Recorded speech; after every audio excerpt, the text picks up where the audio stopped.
Once upon a time, there lived two friends named Welty and Kamen. They were friends since they were in school and had not seen each other for a long time. Until one day, they ran into each other in a shopping mall. They were surprised and happy to see an old friend again. They began to tell each other the stories of their lives. Welty told the story of his fabulous life, in which he had plenty of time to spend with his family, which he could afford because he never had any problems with his finances. Plus, he had the freedom to pursue his hobbies and be engaged in social activities. While Kamen spent his days punching the clock, having no quality time to spend with his family, and his meager salary was spent paying more goods and the various installments, on top of an ever-increasing cost of living.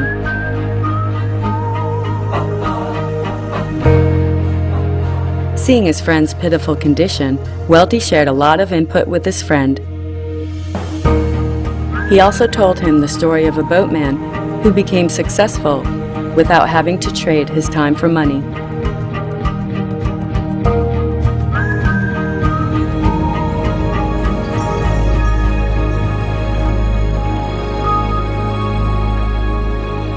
Once upon a time, there lived the village chief, who had a beautiful daughter.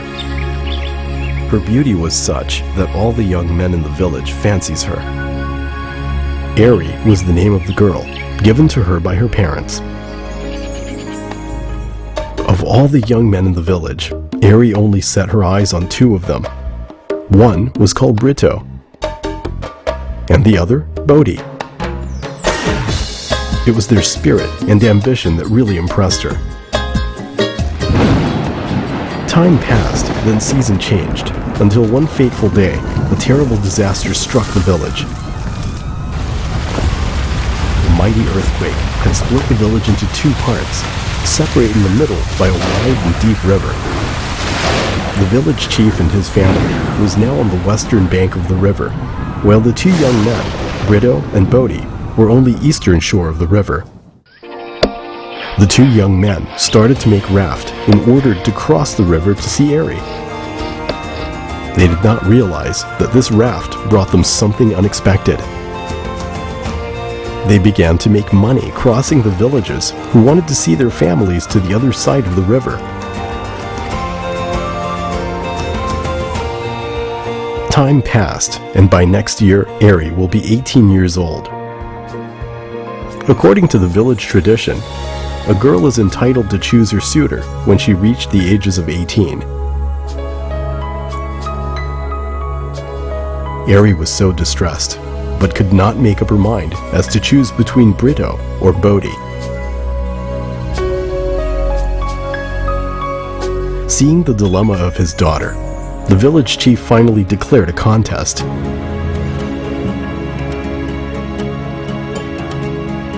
Whoever managed to collect 1,000 taels of gold within 1 year will be entitled to marry his daughter. 1,000 taels of gold was not a small amount of money there. Brito and Bodhi was so dizzy to find the way to collect that amazing sound. They couldn't imagine the thousand of crossing they had to make for 1,000 taels of gold to materialize.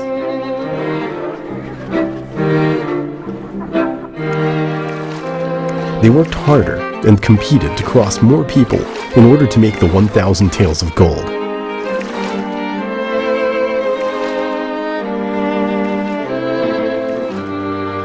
As days went by, they became smarter.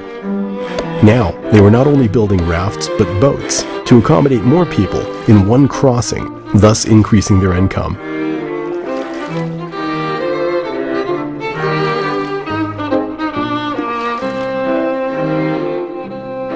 Brito realized that he could not work alone like this forever.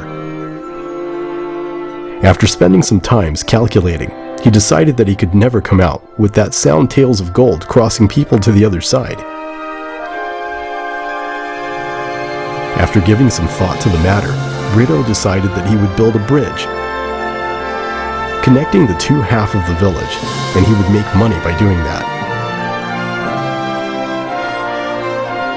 Brito believed that by building the bridge, he was not only have the 1,000 taels of gold, but he would never have to row his boat again, forever.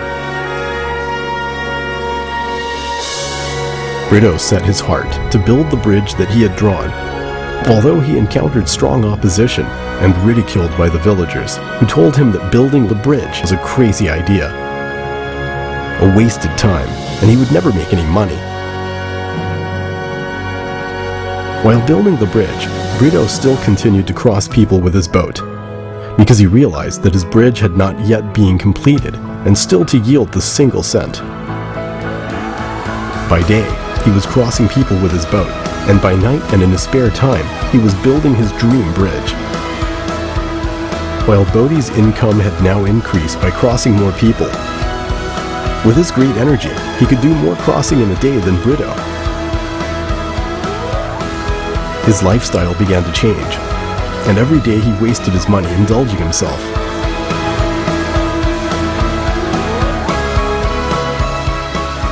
Winter had finally arrived. Brito finally finished to building his bridge. The opening day of the bridge was greeted enthusiastically by the villagers. The price of crossing the bridge was much lower than the paid fare charged by the boats. Moreover, it was much safer crossing the bridge than a boat rides which carried with it the risk of sinking. Brito Bridge functioned very well, and every day people paid to cross. Brito income began to pour in stably. He only needed to build the connecting pipe to let the money streaming into him. Naturally, this led him to be the first to collect the 1,000 taels of gold required by the village chief. Meanwhile, Bodhi's income dwindled every single day. More so as the winter approached and the water of the river turned to ice. The villagers would much prefer to cross the bridge that Brito had built. There was no risk of sinking, and it wasn't slippery even when ice was present. Now, even Bodhi's strength began to fail. He pushed himself too far. Poor Bodhi, he traded all of his time for money, and now even he could not use his strong body for work. The expression on his face began to change. Now autumn had arrived, and Brito's dream finally came true.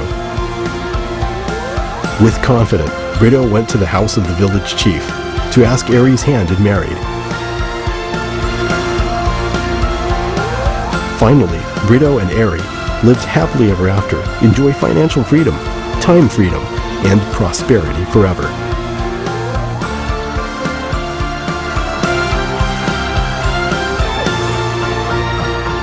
Bodhi finally realized that he had not made the right decision by continuing to rely on his strength to accumulate money.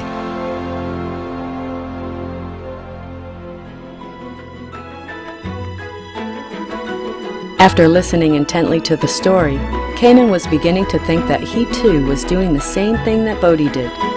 All this time, he was trading his time for money. Arriving home, Kamen still pondered Welty's word. Before going to bed, he made the decision to follow Welty's advice, that is, to make a smart move like Brito did.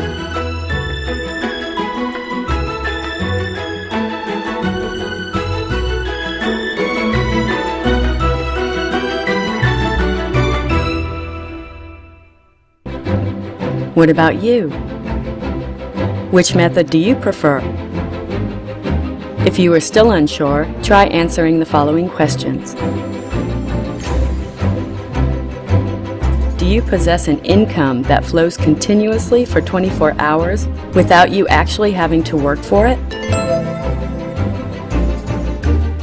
Are you relying on strength alone, or do you have a right system to produce money?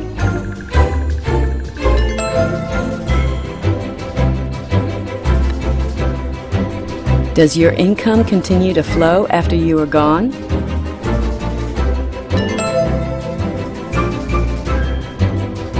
Can you quit work anytime you choose without sacrificing your income?